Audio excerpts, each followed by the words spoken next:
Fascist মোকাবেলা করে গণতান্ত্রিক যাত্রায় ইস্পাত সমৈক্য চাইলেন খালেদা জিয়া। সবাইকে দেশের স্বার্থে কাজ করার আহ্বান তারেকের। সেনাবাহিনীকে আরও আধুনিক করে গড়ে তোলা হবে বললেন সেনাপ্রধান। দেশের প্রয়োজনে সর্বোচ্চ ত্যাগ স্বীকারে প্রস্তুত থাকার নির্দেশ। ক্যাটাগরি বৈষম্য নিরসন দাবিতে অনড় জুলাই বিপ্লবের আহতরা। প্রধান উপদেষ্টার কার্যালয়ের সামনে টানা 2 দিনের অবস্থান। এবং রোজায় কাটছে না সয়াবিন তেলের সংকট, জোর জবরদস্তি অপ্রয়োজনীয় পণ্য ধরিয়ে দিচ্ছেন বিক্রেতা, নজরদারি বাড়ানোর দাবি ক্ষুব্ধ ক্রেতাদের।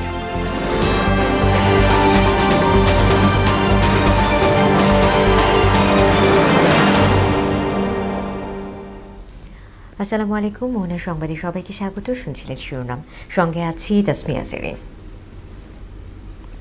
এবার বিস্তারিত। গণতান্ত্রিক ব্যবস্থায় ফিরতে ন্যূনতম সংস্কার শেষে দ্রুত নির্বাচন অনুষ্ঠানে দাবি জানিয়েছেন বিএনপি চেয়ারপারসন বেগম খালেদা জিয়া। প্রতিহিংসা প্রতিশোধের পথ পরিহার করে ভ্রাতৃত্বের বাংলাদেশ গড়তে সবাইকে ঐক্যবদ্ধ হওয়ার আহ্বান জানান তিনি। আর অন্তর্বর্তী সরকারকে নিরপেক্ষতা বজায় রেখে জাতীয় নির্বাচনের রোডম্যাপ ঘোষণার দাবি দলের ভারপ্রাপ্ত চেয়ারম্যান তারেক রহমানের। আরও জানাচ্ছেন হুমায়ুন কবির। 7 বছর পর জাতীয় সংসদ ভবনের এলডি হল প্রাঙ্গণে অনুষ্ঠিত হল বিএনপির বর্ধিত সভা। এতে দলের স্থায়ী কমিটির সদস্য, ভাইস চেয়ারম্যান, উপদেষ্টা মণ্ডলীর সদস্য, যুগ্ম মহাসচিব সহ অঙ্গ সহযোগী 11 সংগঠনের সভাপতি, সাধারণ সম্পাদকরা অংশ নেন। পবিত্র কোরআন তেলাওয়াতের মধ্য দিয়ে অনুষ্ঠান শুরুর পর জুলাই বিপ্লবের নিহতদের স্মরণে 1 মিনিট নীরবতা পালন করা হয়। এরপর দলের পক্ষে শোক প্রস্তাব উত্থাপন করেন জ্যেষ্ঠ যুগ্ম মহাসচিব রুহুল কবির রিজভী। কত নেতৃবৃন্দ, কত ছাত্রনেতা, কত যুবনেতা। উদ্বোধনী বক্তব্যে বিএনপির ভারপ্রাপ্ত চেয়ারম্যান তারেক রহমান অন্তর্বর্তী সরকারের প্রতি বিএনপি সহ গণতন্ত্রের পক্ষের সব রাজনৈতিক দলের সমর্থন থাকলেও সরকার এখনো কর্মপরিকল্পনায় অগ্রাধিকার নির্ধারণ করতে পারছে না। জাতীয় নির্বাচন নিয়ে কোন উপদেষ্টার বিভ্রান্তিমূলক বক্তব্য, মন্তব্য স্বাধীনতা প্রিয় গণতান্ত্রিকামী জনগণের জন্য হতাশার কারণও হয়ে উঠেছে।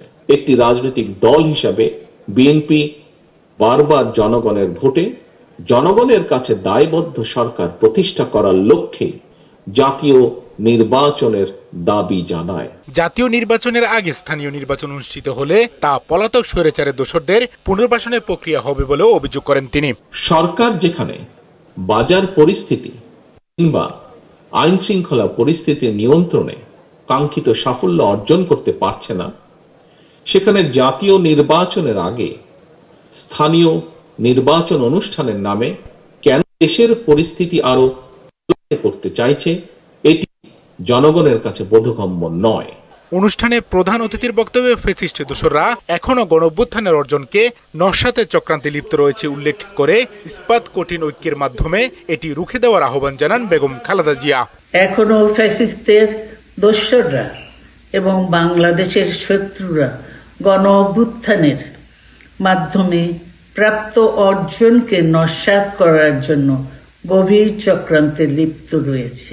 রাষ্ট্র মেরামতের ন্যূনতম সংস্কার দ্রুত সম্পন্ন করে গণতান্ত্রিক ব্যবস্থায় ফিরে যাওয়ার জন্য সকলের কাছে গ্রহণযোগ্য একটি নির্বাচন অনুষ্ঠান সম্পন্ন করা। এই সময় প্রতিহিংসা প্রতিশোধের পথ ছেড়ে ভ্রাতৃত্বের বাংলাদেশ গড়ে তুলতে সবার প্রতি আহ্বান জানান বিএনপি চেয়ারপারসন।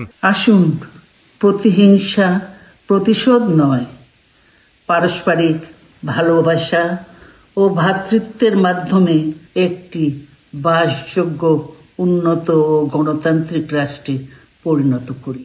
হুমায়ুন কবির, মোহনা সংবাদ, ঢাকা। বিএনপির বর্ধিত সভার মধ্য দিয়ে দলের নেতাকর্মীদের মধ্যে ঐক্য আরও সুদৃঢ় হবে বলে মন্তব্য করেছেন দলের প্রতিনিধিরা। জাতীয় নির্বাচন নিয়ে অন্তর্বর্তী সরকার গড়িমসি করছে বলে অভিযোগ করেন তারা।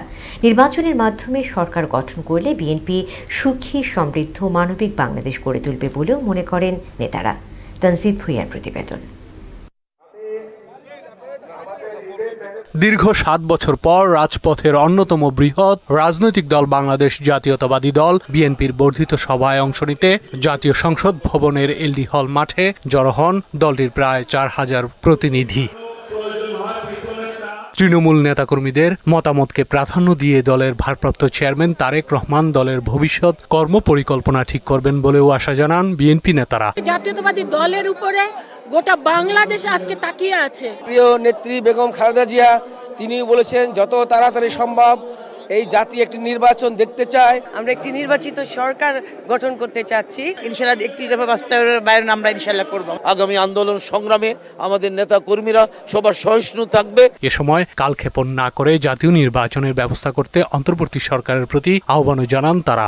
আমাদের নেতা কর্মীদের ঐক্যবদ্ধ থাকতে হবে, কারণ এই ষড়যন্ত্রকারী এই হাইব্রিড নেতা কর্মীরা যেন বিএনপিতে আর না আসতে পারে। আমরা জনগণের ইচ্ছায় তাদের নির্বাচিত একটি সরকার গঠন করার জন্য লড়াইটা করছি। যারা এই দেশে গুম খুন অত্যাচার নির্যাতন লুটেরার সঙ্গে জড়িত ছিল, লুটের সঙ্গে জড়িত ছিল, অর্থ পাচারের সঙ্গে জড়িত ছিল, তাদের বিচারটা সবচেয়ে বেশি প্রাধান্য পেয়েছে। অনুষ্ঠানে স্বাগত বক্তব্যে দেশের আইন শৃঙ্খলা পরিস্থিতি নিয়ে উদ্বেগ জানান দলের মহাসচিব মির্জা ফখরুল ইসলাম আলমগীর। অভিযোগ করেন অন্তর্বর্তী সরকারের কাছ থেকে এখনো ভোটের সুস্পষ্ট বক্তব্য পাওয়া যাচ্ছে না। কিন্তু আমরা দুঃখের সঙ্গে দেখছি এখনো এখন পর্যন্ত সেই লক্ষ্যে আমরা সুস্পষ্ট কোন নির্দেশনা পাচ্ছি না।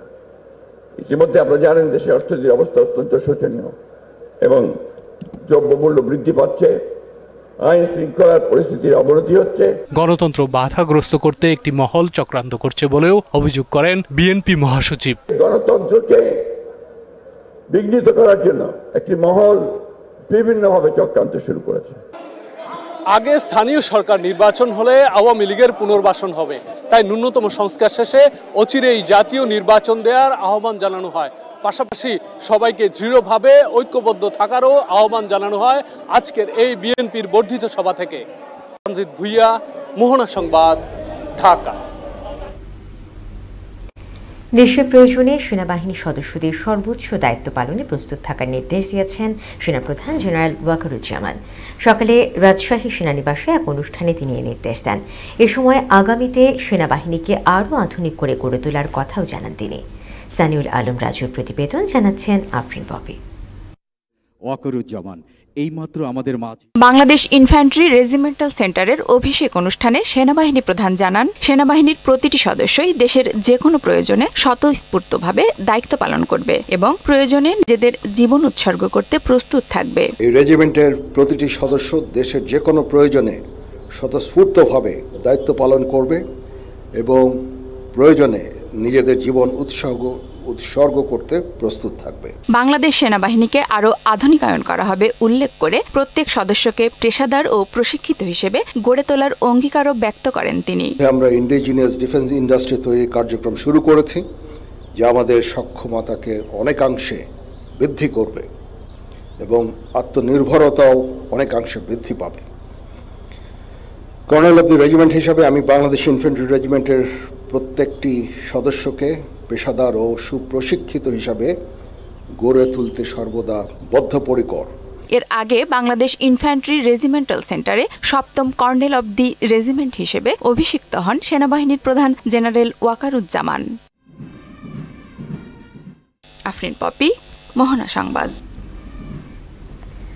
ক্যাটাগরি বৈষম্য নিরসনের এক দাবিতে প্রধান উপদেষ্টার কার্যালয়ের মূল ফটকের সামনে টানা 2 দিন ধরে অবস্থান কর্মসূচি পালন করছেন জুলাই গণঅভ্যুত্থানের আহতরা। চিকিৎসা সহ নানা ক্ষেত্রে বৈষম্যের শিকার হচ্ছেন বলেও অভিযোগ করেন আন্দোলনকারীরা। বলেন বিশ্বাসযোগ্য প্রতিশ্রুতি না পাওয়া পর্যন্ত কর্মসূচি অব্যাহত থাকবে। এমআর আসাদের প্রতিবেদন। বৃহস্পতিবার দুপুরে উত্তেজনায় তৈরি হয় আন্দোলনকারী আর পুলিশ বাহিনীর সদস্যদের মধ্যে। প্রধান ফটক দিয়ে অ্যাম্বুলেন্স ঢুকতে দিতে নারাজ আন্দোলনকারীরা। পুলিশ সদস্যরা ফটক থেকে সরতে অনুরোধ জানালেও দাবিতে অনড় থাকেন তারা, দিতে থাকেন স্লোগান। জুলাই বিপ্লবে আহতদের 3টি ক্যাটাগরিতে বিভক্ত করার বিরুদ্ধে এ অবস্থান কর্মসূচি তাদের। এই বিভাজনকে বৈষম্যমূলক বলে অভিযোগ করেন তারা। ক্যাটাগরি যে বৈষম্যটা আছে সেটাকে ভেঙে দিয়ে সক্ষমতা এবং অক্ষমতার ভিত্তিতে 2টা ক্যাটাগরি করা। যারা কর্মক্ষম তাদেরকে এ ক্যাটাগরিতে রাখা, যারা কর্মসক্ষম তাদেরকে বি ক্যাটাগরিতে রাখা। আর দ্বিতীয় যে দাবিটা আমরা করতেছি সেটা হলো একটা সুরক্ষা আইন করা। সারা দেশে যে শহীদ পরিবার আছে, আহতরা আছে, তাদেরকে বিভিন্ন ধরনের হয়রানি করা হচ্ছে। সি ক্যাটাগরি আমরা চাই না। সি ক্যাটাগরি যাদেরকে রাখছে তারা কোনো সুযোগ সুবিধা পাবে না, যার শুধু তাদেরকে চাকরি আওতায় আনবে। কবে আনবে সেটারও কোনো নিশ্চয়তা নাই। একটা স্মৃতি এককালীন 1 লাখ 1.5 লাখ টাকা দিয়ে দিবে, ওদেরকে কবে চাকরি দেবে কবে কি দিবে কোনো নিশ্চয়তা নাই। বিশেষ সুরক্ষা আইন ও তাৎক্ষণিক প্রশাসনিক সহায়তার সুবিধার দাবি করেন আন্দোলনকারীরা। কোনো দল এসে চড়াও না হয়, কারণ আমরা দেশ রক্ষার্থে লড়াই করেছি, কোনো দলের হয়ে লড়াই করিনি। আর তার থেকেও বড় কথা, আমাদের কোনো রাজনৈতিক পরিচয় নেই, আমরা সবার জায়গা থেকে আন্দোলন করেছি। ডক্টর ইউনূস স্যার আমাদের রংপুরে গেছিল, যাওয়ার পরে বলছে আচ্ছা ঠিক আছে, তোমাদের যেহেতু উপদেষ্টা দেওয়া হয়নি, আজকে থেকে আমি তোমাদের উপদেষ্টা।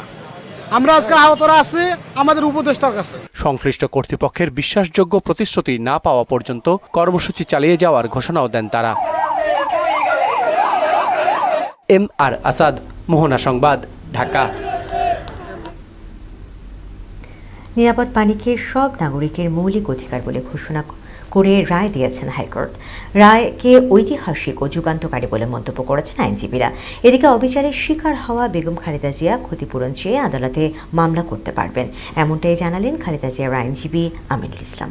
বিস্তারিত জানাচ্ছেন কাজী বাপ্পু। দুর্নীতি ও নাশকতা সহ বিএনপি চেয়ারপারসন বেগম খালেদা জিয়ার বিরুদ্ধে গত 17 বছরে মোট 37টি মামলা হয়। এর মধ্যে 13টি হয় 111 পরবর্তী তত্ত্বাবধায়ক সরকারের আমলে, আর 24টি মামলা হয় আওয়ামী লীগ সরকারের সময়। 5 আগস্ট পট পরিবর্তনের পর একে একে সব মামলা থেকে মুক্তি পেয়েছেন বিএনপি প্রধান। জিয়া অরফানেজ ট্রাস্ট মামলার রায়ে বলা হয় বিচারের নামে প্রহসন করা হয়েছে। এরপরেই আলোচনায় আসে অবিচারের শিকার বেগম জিয়াকে ক্ষতিপূরণ দেয়ার। টর্ট আইনের আওতায় যারা ক্ষতিগ্রস্ত, যে বেগম জিয়ার পরিবার বা বেগম জিয়ার পক্ষ থেকে সিভিল রিমেডি হিসাবে একটি ক্ষতিপূরণের মামলা দায়ের করা যেতে পারে এবং সেখানে উপযুক্ত ক্ষতিপূরণ পাওয়ার সুযোগ আছে। এদিন 2002 সালের 30 আগস্ট তৎকালীন বিরোধী দলীয় নেতা শেখ হাসিনার গাড়ি বহরে হামলার এক মামলায় সাতক্ষীরা বিএনপির সাবেক সংসদ সদস্য হাবিবুল ইসলাম হাবিবকে খালাস দেন হাইকোর্ট। 50 জন আসামির মধ্যে 4 জন আসামি অলরেডি মারা গিয়েছেন। এনারা জেলখানাতে ছিলেন, এনাদের কোনো রকম ট্রিটমেন্ট করানো হয়নি। এছাড়া রেল স্টেশন, হাসপাতাল সহ সব পাবলিক প্লেসে বিনামূল্যে নিরাপদ পানযোগ্য পানির ব্যবস্থা করার নির্দেশ দেন হাইকোর্ট। প্রত্যেক পাবলিক প্লেসে আগামী 1 বছরের মধ্যে আমাদের প্রত্যেক নাগরিকের জন্য বিনামূল্যে বিশুদ্ধ পানীয় পানি সরবরাহের ব্যবস্থা নিশ্চিত করার জন্য রাষ্ট্রকে এবং সরকারকে নির্দেশ দিয়েছেন। এদিকে রাষ্ট্রের গুরুত্বপূর্ণ ব্যক্তিদের পদমর্যাদা ক্রমে নিউ রিভিউ শুনানিতে সময় নিয়েছেন মন্ত্রী পরিষদ সচিব। তার পক্ষে 2 সপ্তাহ সময় চেয়ে আবেদন করা হলে প্রধান বিচারপতির নেতৃত্বাধীন 5 সদস্যের আপিল বেঞ্চে এর শুনানি হওয়ার কথা ছিল। কাজী পাপ্পু, মোহনা সংবাদ, ঢাকা। সারা দেশে এখনও কাটেনি সয়াবিন তেলের সংকট। কিছু দোকানে তেল মিললেও কেনার আগে জোর জবরদস্তি অপ্রয়োজনীয় পণ্য ধরিয়ে দিচ্ছেন বিক্রেতা। এতে ক্ষোভ জানিয়ে সয়াবিন তেলের বাজারে সরকারি নজরদারি বাড়ানোর আহ্বান জানিয়েছেন ভোক্তারা। আর সিন্ডিকেটকারীদের খুঁজে বের করার তাগিদ দিলেন ব্যবসায়ী নেতারা। আরও জানাচ্ছেন সুরাইয়া মুন্নি। বোতলজাত সয়াবিন তেলের সংকট বেশ কয়েক মাস ধরে চললেও সংকট সমাধানে সরকারের কোনো উদ্যোগ দেখা যায়নি। এতে দিন দিন আরও ঘনীভূত হয়েছে বাজার পরিস্থিতি। রান্নাঘর চালাতে হবে, তাই বাড়ির কর্তার বসে থাকার উপায় নেই। অনেক খোঁজাখুঁজির পর যাও বোতলজাত তেল মেলে, তারও দাম চড়া। আবার 5 লিটার বোতলজাত সয়াবিন তেল কিনতে গেলে ক্রেতার হাতে 2 কেজি পোলার চাল ধরিয়ে দিচ্ছেন বিক্রেতারা। এতে অস্বস্তি আরও বাড়ছে। আরেক দোকানে পেয়েছি, ওনার সঙ্গে চাউল নিতে হবে, তাদের কোম্পানির চাউল নিতে হবে। প্রবলেম যে আমি পোলার চাল আমার প্রয়োজন নেই, আমাকে নিতে হচ্ছে বাধ্য হয়ে। 1 কেজিতে 2 কেজি পোলার চাল, আমার তো 2 কেজি পোলার চাল লাগবে না। বোতলটা পাওয়া যাচ্ছে না, লুজটাই মানুষ নেয়, না পাইলে আর কি করবে। সব কোম্পানিরা যদি একযোগ হইয়া মাল কম দেয়, সেটার জন্য কোম্পানি দায়ী, সেটার জন্য আমরা জনগণ দায়ী না। যদি দেখতেছি আমি মিলার ঠিক মতো দিচ্ছে না, আমি সাধারণত একটু বেশি লাভের আশায় একটু স্টক করে বা একটু কম বিক্রি করে হাতে রাখা একটু বাড়িয়ে বেচার জন্য, এরকম সবারই মনোভাব আছে। সেটা আমি, অন্যান্য দোকানদার, সবাই। বাজারে বোতলজাত তেলের সংকটের কারণ জানা নেই বিক্রেতার, তবে সংকটের নেতিবাচক প্রভাব পড়েছে বাণিজ্যে। আমাদের জন্য অনেকটা পেন হয়। দেখা গেছে একটা কাস্টমার ভাই 5 লিটার তেল আছে কিনা, নাই, 5 লিটার তেল নাই। এখন যদি ওই কাস্টমারটা অন্য কিছু বেচতে বিক্রি করতে পারি না, কোম্পানি তো তেল দেয় না, তেল তো পাই না। সংকট কাটাতে সরকারি নজরদারি বাড়ানোর পাশাপাশি সিন্ডিকেটের হোতাদের ধরার তাগিদ দিলেন মিরপুর বাজার সমিতির সাধারণ সম্পাদক তোফাজ্জল হোসেন খান। ডিপো থেকে যদি মাল না আসে, অ্যাভেলেবল না করে, সেক্ষেত্রে তো ব্যবসায়ীদের কিছু করার নেই, আমাদেরও কিছু করার নেই। একদম নিম্ন পর্যায় থেকে শুরু করে রিক্সাওয়ালা থেকে শুরু করে যারা আপ টু বটম যারা আছে সকলেরই মতামত আরো তদারকি বাড়াতে হবে, দ্রব্যমূল্যের নিম্নগতিতে আনতে হলে তদারকি প্রয়োজন। রমজান ঘিরে সয়াবিন তেলের বাজার কোথায় দাঁড়াবে সেটি এখন বড় প্রশ্ন। সুরাইয়া মুন্নি, মোহনা সংবাদ, ঢাকা। এবারে বইমেলার মোহনায়।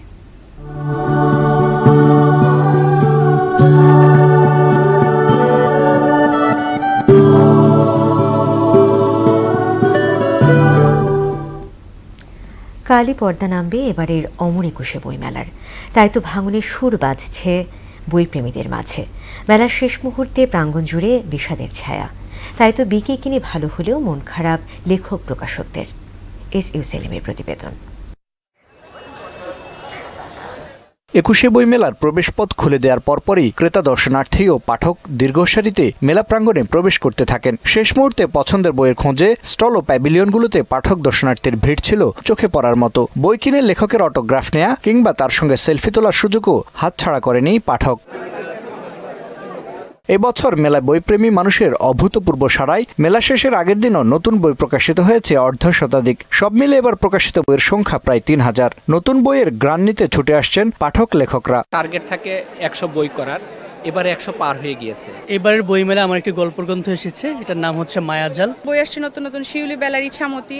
বাজারে আমার এ পর্যন্ত 26টা বই আছে। বই পড়লে মানুষের যে খারাপ মনোভাবটা থাকে সেই মনোভাবটা দূর হয়ে যায়। তারা অনেক বেশি বেশি করে বই কিনুক, বই পড়ুক, জ্ঞান অর্জন করুক। এবারের বইমেলাতেও পাঠকরা ভালো সাড়া দিয়েছে। আমি মূলত ছাত্র রাজনীতির সাথে যুক্ত, এই জন্য রাজনৈতিক বইগুলো আমার ভালো লাগে।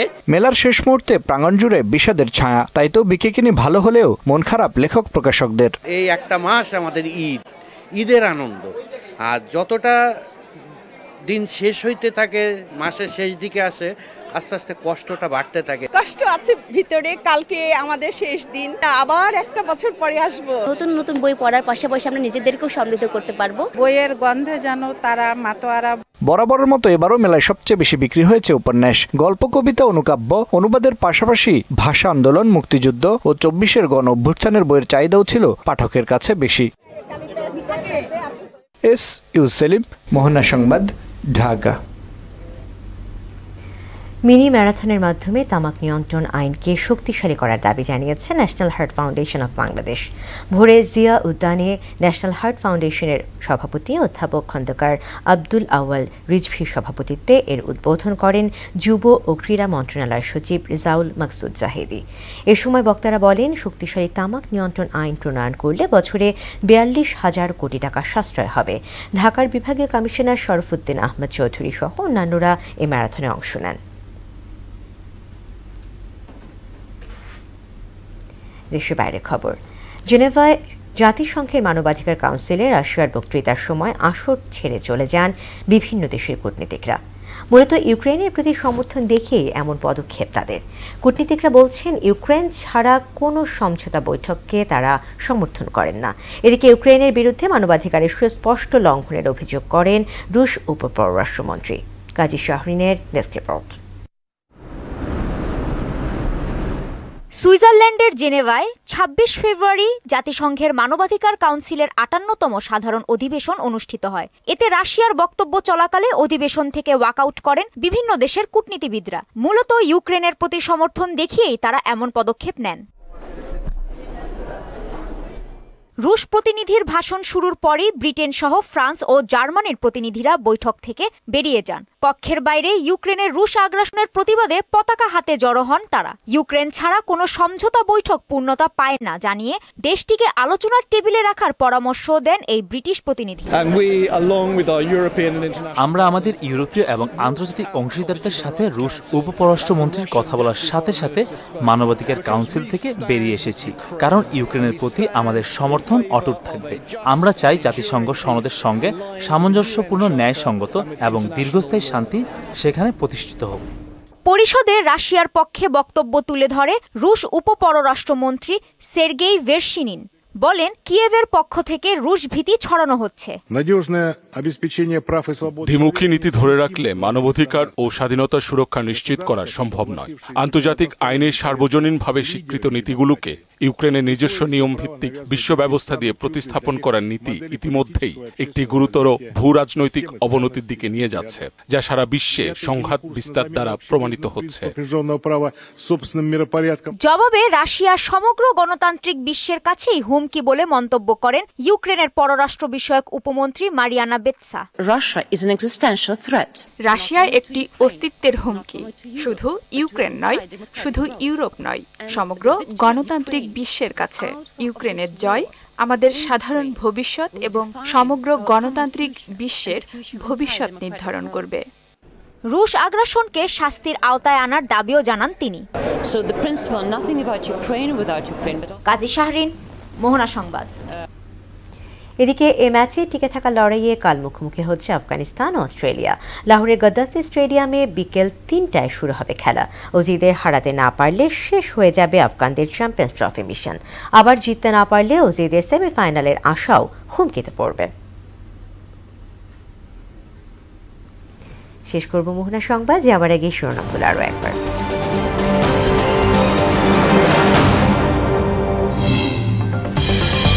ফ্যাসিস্ট মোকাবেলা করে গণতান্ত্রিক যাত্রায় ইস্পাত সম ঐক্য চাইলেন খালেদা জিয়া। সবাইকে দেশের স্বার্থে কাজ করার আহ্বান তারেকের। সেনাবাহিনীকে আরও আধুনিক করে গড়ে তোলা হবে বললেন সেনাপ্রধান। দেশের প্রয়োজনে সর্বোচ্চ ত্যাগ স্বীকারে প্রস্তুত থাকার নির্দেশ। ক্যাটাগরি বৈষম্য নিরসন দাবিতে অনড় জুলাই বিপ্লবের আহতরা।